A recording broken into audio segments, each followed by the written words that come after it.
ரத்தத்தால் அபிஷேகம் செய்யும் அந்த பக்தன் யார்? தேவி, கள்ளி முள்ளிலே அமர்ந்து கடுந்தவம் புரிகிறான் கௌசிகன். அதோ பார்.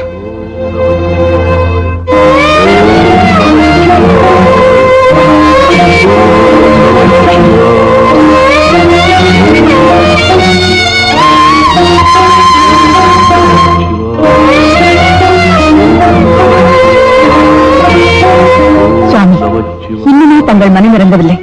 கருணை காட்டுங்கள். தேவி, வரம் கேட்டவர்களுக்கெல்லாம் வாரி வழங்குவதுதானே என் வழக்கம்.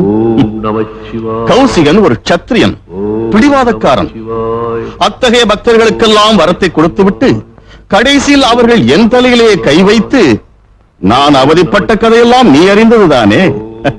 மேலும் இப்பொழுது கௌசிகன் கேட்பதோ பிரம்மரிஷி பட்டம். அதற்குரிய பக்குவத்தை அவன் இன்னும் அடையவில்லை.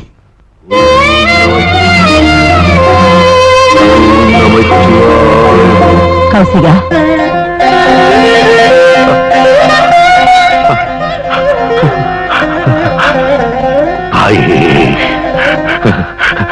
ஐயன் வரவில்லையா? குழந்தை